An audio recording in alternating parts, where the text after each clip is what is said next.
Oh, hi.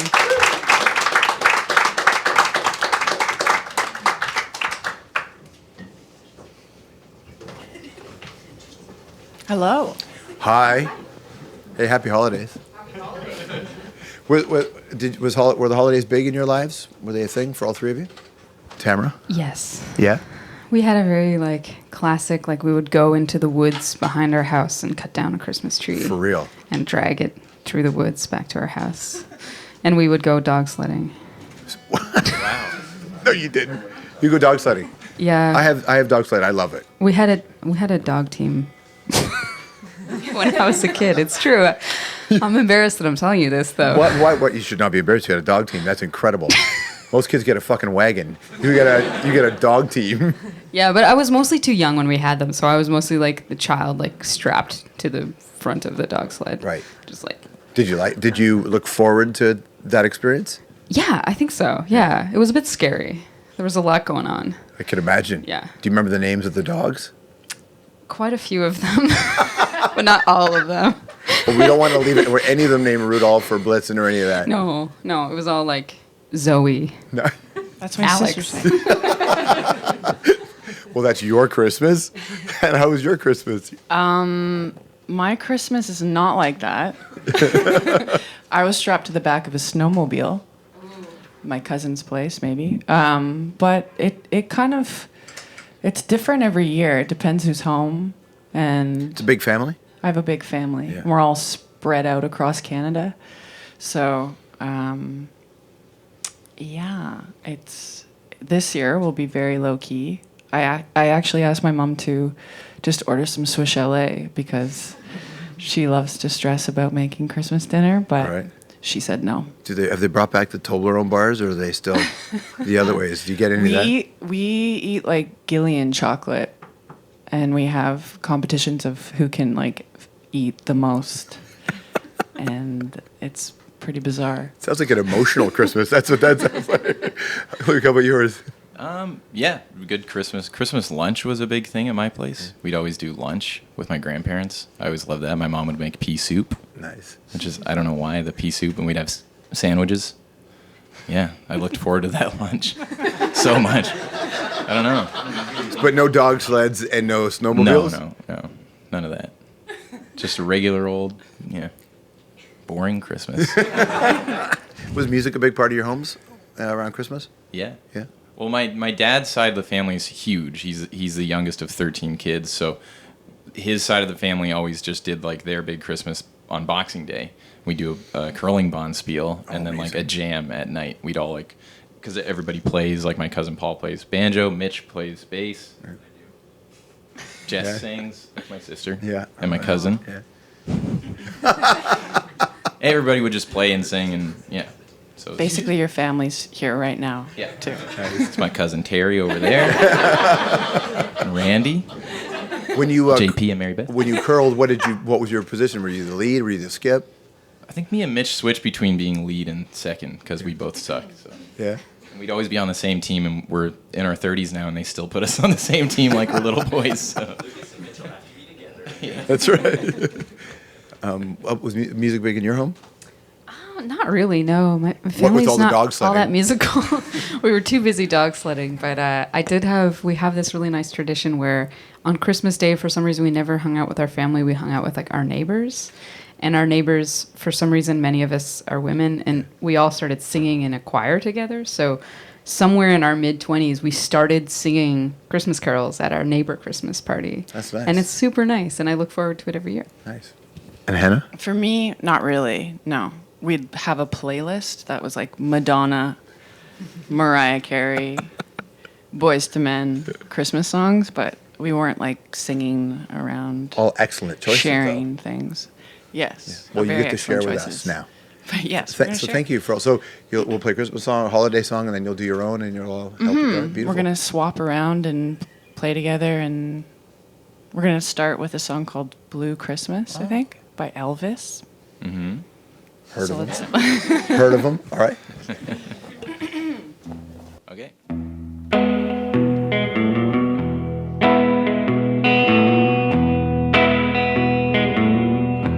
I'll have a blue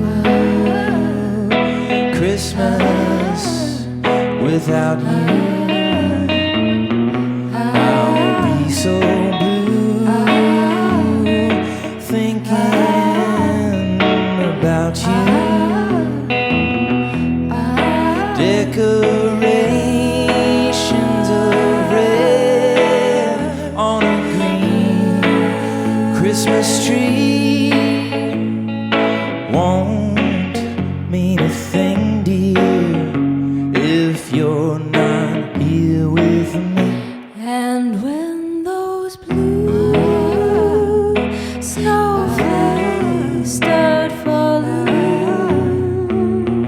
that's when those blue memories start calling. You'll be doing just fine with your Christmas award, but I'll have a blue Christmas. And I'll have a blue Christmas without you. I've been so blue just thinking about you.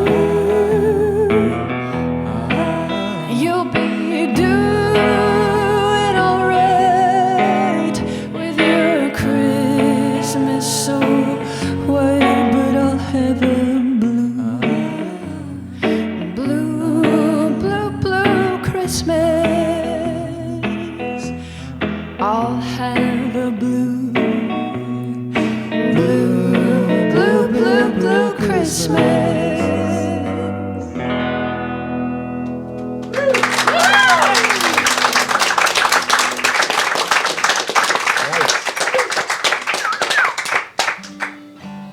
I just want to note that when I Googled that song to learn it, there's a duet between Elvis Presley and Martina McBride singing that song. And I was like, that doesn't make sense. I kept watching it and I was like, it looks so real, but it's how... And then I realized that she just inserted herself into which I thought was actually like a pretty great plan for making yourself famous. Like, just find someone to duet with who's... Somebody who's like the greatest of all time. the greatest of all time. Someone, yeah. And then you're just like, here I am. It's like the Forrest Gump of. Martina's the Forrest Gump of duets. She is. Well, you know how. Yeah. I do. She's not Forrest Gump. No.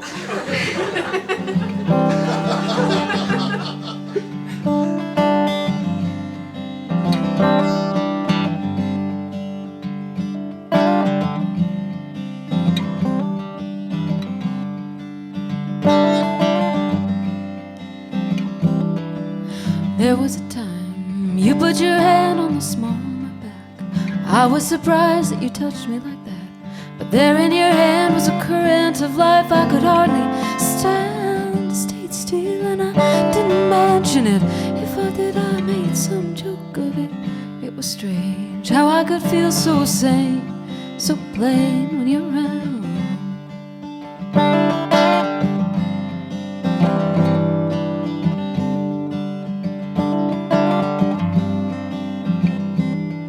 And unbidden to me, there it rose, the fantasy, colored rose and easy.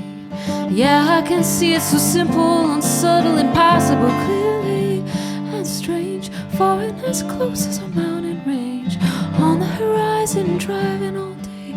There I was, so sane, so plain after everything.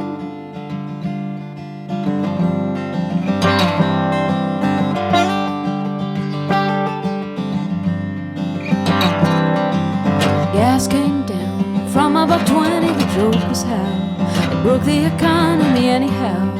The dollar was down, but my friends opened businesses, there were no children. And again, I didn't get married, I wasn't close to my family. And my dad was raising a child in Nairobi, she was 3, now he drove me. Gas stations I laughed in, I noticed truly everything. The light, the reflections, different languages, your expressions would fall down laughing, effervescent, and all over nothing, just as though it was a joke my whole life through. All of the pain and the sorrow I know, all of the tears that have fallen from my eyes. I can't say why when I walked in the park, under the shade I avoided your eyes. I was ashamed of my own mind, no, this is so wrong, my at night.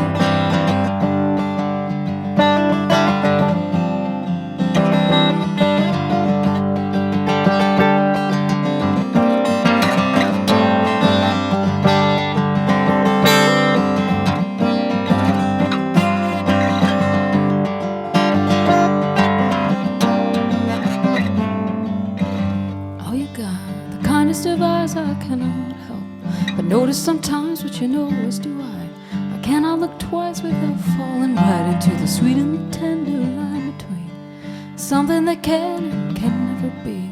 And just then an ambulance passed on the street and you took my arm reflexively. That was the year I was 30. That was the year you were 31. That was the year that we lost or we won. That was the year I was 30. That was the year you were 31. That was that year, now here's another one.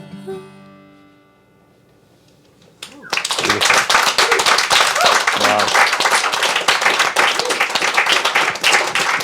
Beautiful song, Weather Station. That's a little holiday special here. Who's going to play next? Who's got the next? Luke, you got next. You got next. What song are you going to sing? I'm singing a song called Forget Me. It's a newborn Ruffians song. You can stream it right now. You can buy it. We've got a video out for it. It's a great video. You can watch it. Is Martina McBride in it?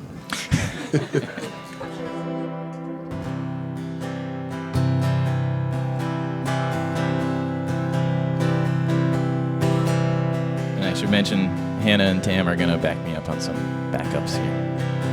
And thank you for that. Someday, a white light will come for you to comfort you. Well, I'll put my shades on, shield my eyes. Yeah, that's what I'll do.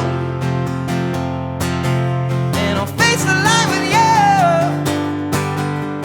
Someday you'll get older. I'll be right behind you. New days, hard to shoulder. I'll be right behind you. Wait for me. Oh, 'cause I'll be right behind you. Wait and see.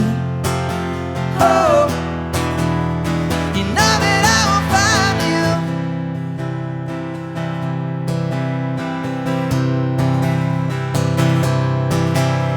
Someday you may forget me. Well, that's okay with me. Yeah, that's okay. I'll see you, you may crash here for me.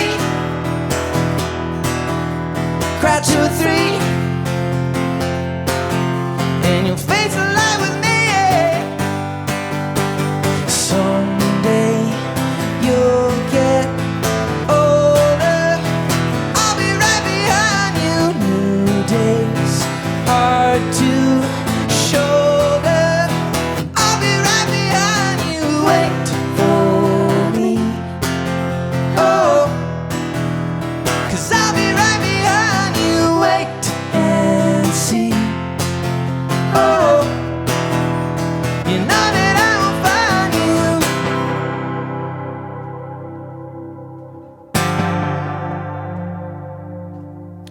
'Cause you've had that feeling for a while now.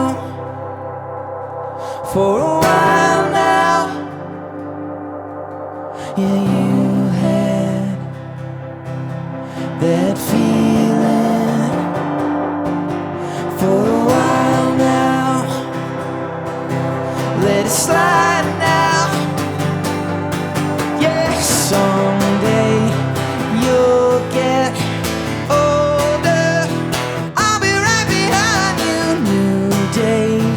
hard to shoulder. I'll be right behind you, wait for me.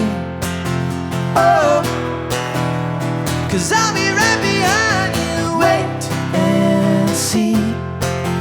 Oh, you know that I'll find you. Beautiful.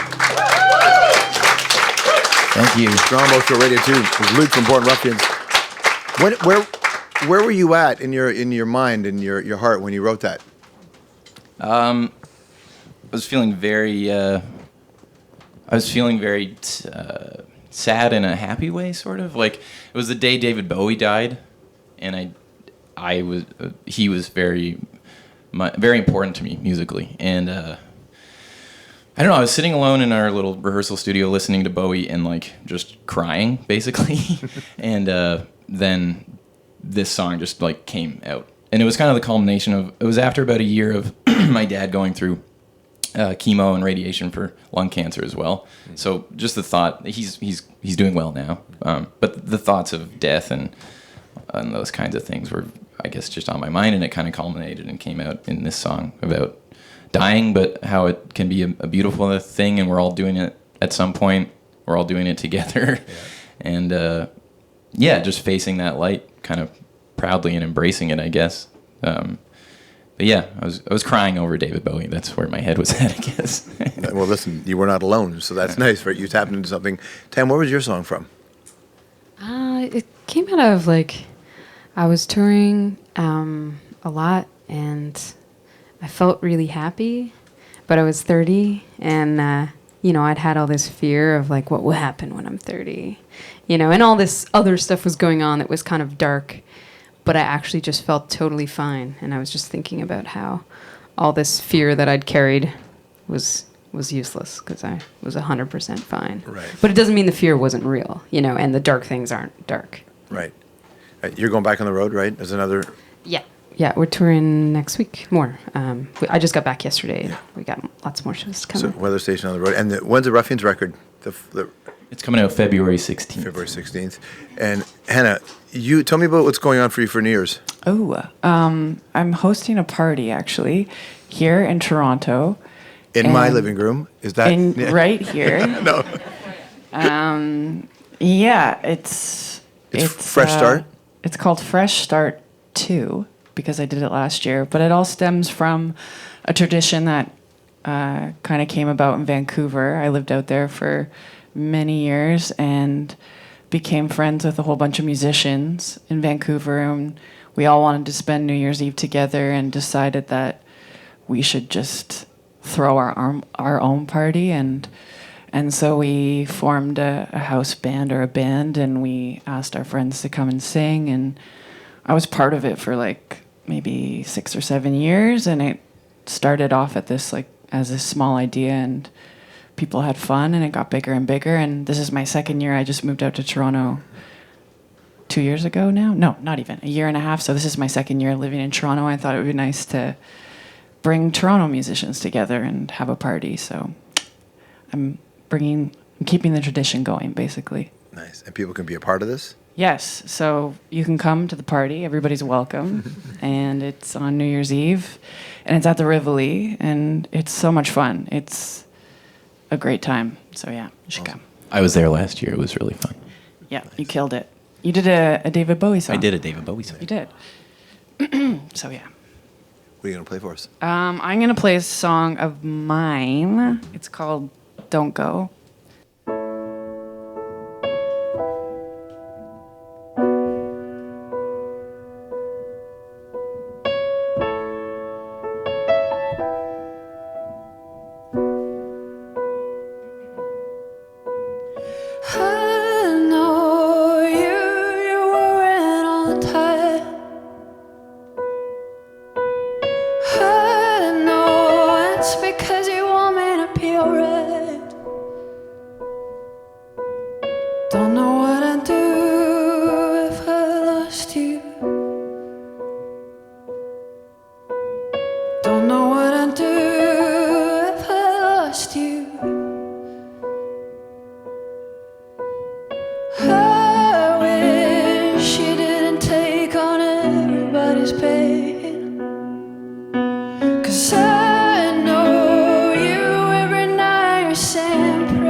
says I don't know